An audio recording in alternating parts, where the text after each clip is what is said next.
Madame, Messieurs, merci de nous rester fidèles sur votre chaîne Web Info TV. Bienvenue dans ce nouveau numéro du décryptage.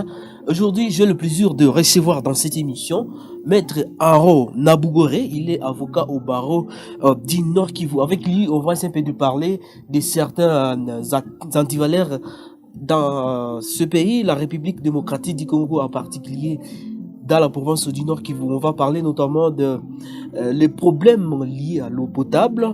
Et aussi, peut-être on va un peu grignoter un peu sur l'insécurité grandissante dans l'est de la RDC. Monsieur Aaron, bonjour et bienvenue dans cette émission. Merci, monsieur le journaliste. Alors, vous êtes avocat au barreau du Nord Kivu. Quels sont d'abord les antivaleurs que vous fustigez jusqu'à maintenant en tant qu'avocat ici dans la ville du Goma? Merci d'abord pour l'invitation. Je dois commencer à dire que je ne suis pas présentement dans cette émission dans le cadre de mes activités professionnelles d'avocat. Okay. Donc, si j'ai répondu donc à votre invitation, ce n'est pas parce que je suis avocat, mais parce que je suis un citoyen congolais lésé par certains problèmes. Donc, d'ailleurs, les combats que je suis en train de mener, c'est les combats pour l'eau potable dans ma commune, la commune de Karisimbi. Voilà, donc c'est pour moi ça les problèmes qui me tient à cœur et que je trouve anormal que la population reste comme ça sans eau potable, pardon, puisque on nous a toujours dit que l'eau c'est la vie.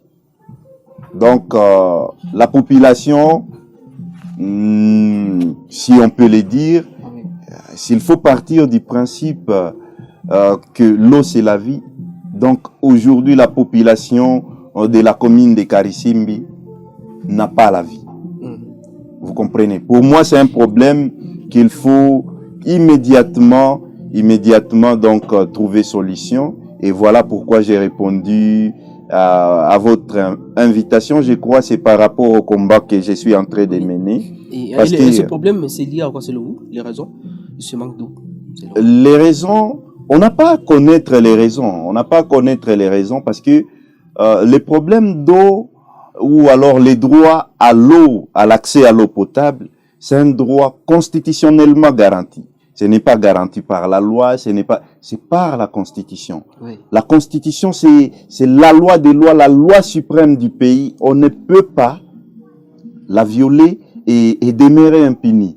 Donc, on n'a pas à connaître les raisons, parce que les mobiles de la violation de la Constitution sont inopérants.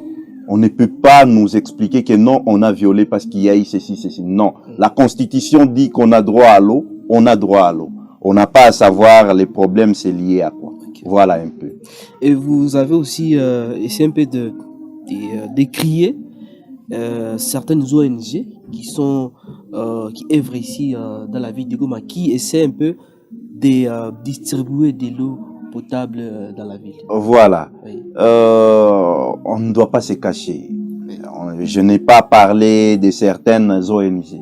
J'ai parlé d'une organisation bien déterminée, l'ONG Merci Corps. Oui. Au fait, je ne suis pas en train de critiquer le travail qu'a fait Merci Corps, oui, mais je me dis que ça fait, c'est depuis peut-être bien 2015, oui, que l'ONG Merci Corps ayant constaté les problèmes d'eau, aussi les problèmes liés aux accidents de circulation, problèmes liés donc à des cas de noyade, des cas même des violences sexuelles, parce que les jeunes filles, les femmes se réveillaient tard à la nuit pour aller chercher de l'eau. Cette ONG quand même a apporté une solution bien que minime. Exact.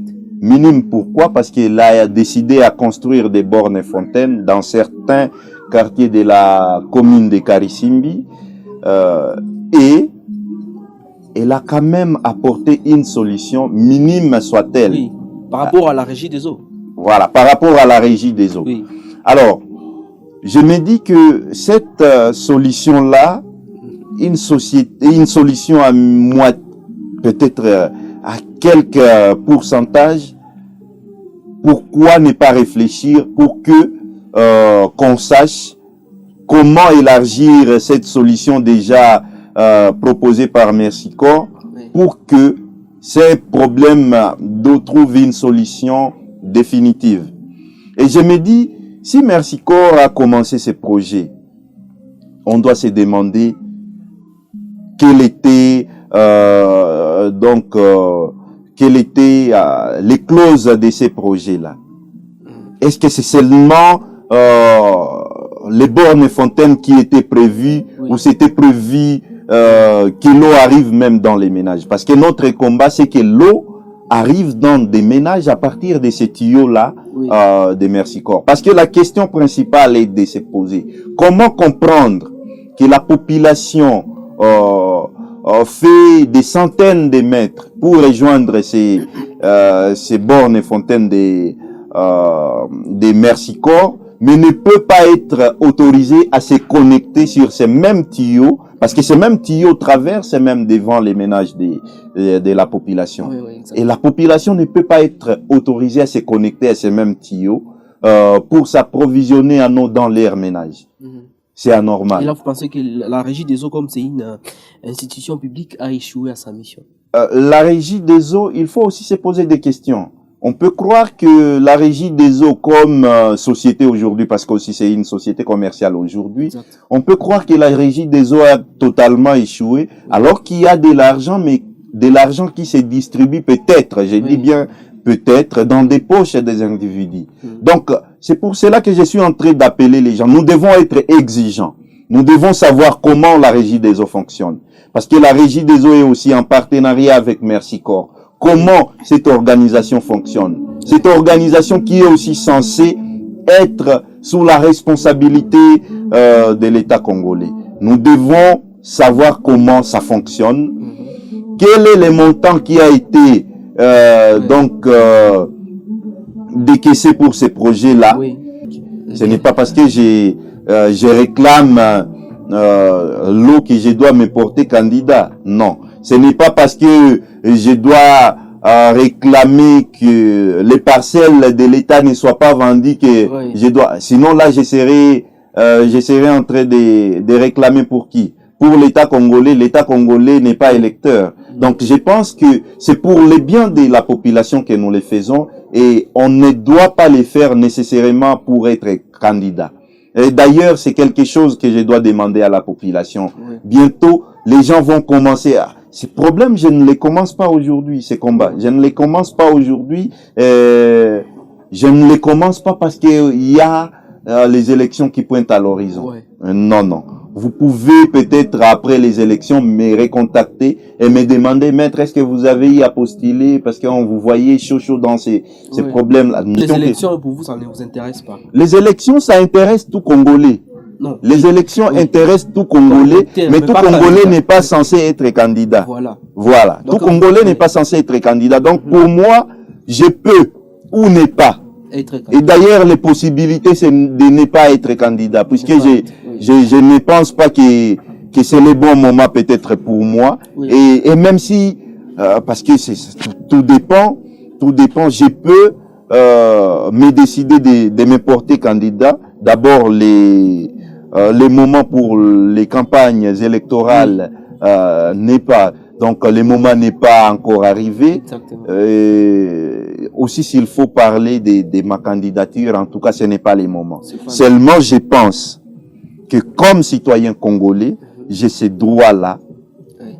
J'ai ce droit-là d'accepter des invitations des personnes conscientes comme vous pour parler, pour dénoncer de la violation d'un droit constitutionnellement garanti. C'est votre profession d'avocat, exactement, ce qui est normal.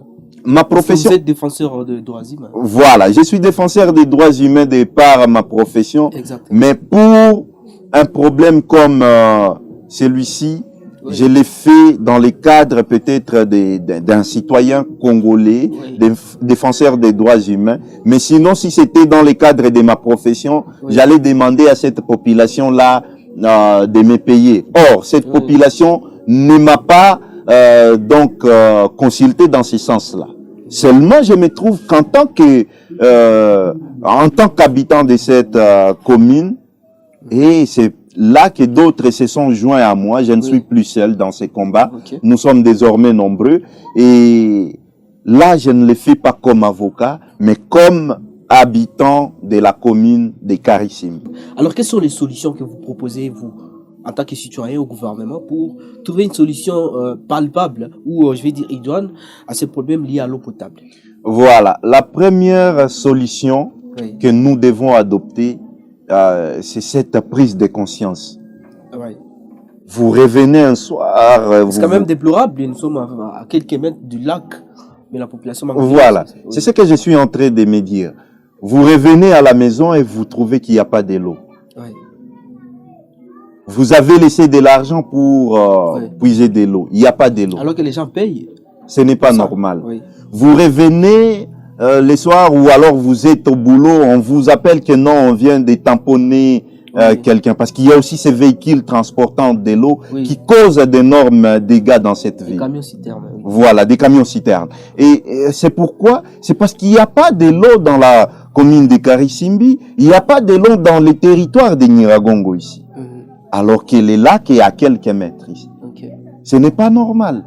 Ce n'est pas normal. Donc, la première solution, c'est cette prise de conscience. Oui. Dire au gouvernement assez, regardez bien les autorités en face comme je vous regarde et vous dire non, ce n'est pas normal. Oui. Mais on doit dire que ce n'est pas normal parce qu'on a tendance à croire que la population, elle aussi, elle est, je vais dire, complice parce qu'elle ne dénonce pas. Voilà, c'est de la naïveté. Oui. C'est de la naïveté. On pense que non, même les peu qu'on a, c'est une faveur. Oui. Non, je Alors que dis c'est un bien droit. que ce n'est pas une faveur, c'est un droit garanti à l'article Parce que 48. récemment, il y a certains activistes des mouvements citoyens qui ont essayé de dénoncer tout en manifestant, mais certains ont été arrêtés, malheureusement. Nous sommes en contact permanent avec nos amis des mouvements citoyens. Oui. Et nous savons que ce n'est pas normal ce qui leur arrive des fois. Ce n'est pas normal parce que c'est un droit, comme je vous dis, c'est un droit garanti. Donc, on n'a pas à négocier pour l'avoir. On n'a pas à supplier pour avoir de l'eau. On n'a pas à supplier pour avoir de l'eau. Oui. Donc, pour nous, nous pensons que la première des solutions, c'est cette prise de conscience. Lorsque vous savez que c'est un droit, je ne peux pas venir par ici, vous m'invitez, et par après, je prends votre téléphone, je pars avec. Vous n'allez même pas me supplier. Au besoin, si je vous oppose une résistance, vous êtes en droit même de faire ce qui est à votre niveau, à votre pouvoir, pour vous remettre dans vos droits. Exactement. Il en est de même, quelqu'un ne peut pas arriver chez vous à la maison, il prend votre enfant, il part avec. Ce n'est pas normal. Ce n'est pas normal. Votre poste téléviseur, il part avec. Là, vous êtes en droit de contacter la police, vous êtes en droit de contacter les autorités. Mais pourquoi nous ne pouvons pas le faire? Pourquoi nous devons être là à sauvegarder certains biens matériels, téléphone et poste téléviseur, ainsi de suite, mais nous ne pouvons pas réclamer de l'eau? Alors que c'est un droit, et en plus, un droit pas n'importe lequel. Un droit attaché à la vie. Parce qu'on nous dit que... La responsabilité relève du gouvernement, alors, des autorités. Et voilà, c'est pour cela. Voilà, c'est pour cela que nous avons dit, nous sommes en train d'élaborer un document, parce que c'est là aussi est prévu par la Constitution. La Constitution autorise à tout citoyen, son article 27, à tout citoyen de porter son problème devant les autorités, et les autorités ont les droits par une pétition, soit de manière individuelle, soit de manière collective, et ces autorités-là ont 3 mois pour répondre à ces problèmes-là. Mais est-ce qu'on peut dire que vraiment nos autorités n'ont pas été alertées il y a de cela 3 mois? Ça date de plusieurs années. Ce n'est pas normal, et c'est pour cela que nous sommes en train de dire, pour la toute dernière fois, nous allons saisir ces mêmes autorités, et de passer 3 mois, nous allons passer à d'autres actions. Voilà. Voilà, on va finir cette émission dans quelques minutes. Et quel est votre, je vais dire, message à la population de Goma, à la population du Nord Kivu en général? À la population, les messages restent les mêmes, comme nous l'avons annoncé. Nous devons nous prendre en charge. Dans quel sens? Et lorsqu'on appelle la population à se prendre en charge, je dois être clair là-dessus, c'est dans le respect des lois de la République. Pour dire, il y a un ça ne va pas, on doit prendre conscience, on doit dénoncer. Dénoncer une violation de ces droits n'est pas une infraction. Puisque vous pouvez voir, dès que votre émission est publiée, Maître Aaron Abougor est arrêté, Maître Aaron Abougor et ceci, cela, porté disparu, ça arrive. Exact. On connaît notre ville, on connaît notre province. Oui. Mais, au moins, je dois être conscient que tout ce que j'ai fait, je l'ai fait dans le respect des droits, donc de mes droits, mais aussi dans le respect des droits des autres, Oui. dans le respect de notre constitution. Je n'insulte personne dans ma lutte, je n'attaque personne dans ma lutte, mais je me rassure que ma lutte respecte les droits des autres et ma lutte me permet de recouvrer mes propres droits violentés. Merci beaucoup, Maître Aaron Abougoré. Madame, messieurs, c'est la fin, en tout cas, de cette émission. J'ai le plaisir de recevoir Aaron Abougoré. Il est avocat au barreau du Nord Kivu. Mais, Maître, merci d'avoir accepté notre invitation. C'est moi qui vous remercie. Madame, messieurs, je vous fixe un autre rendez-vous très prochainement. Et restez sur votre chaîne, partagez nos vidéos massivement et ça nous fera un grand honneur. Merci et au revoir.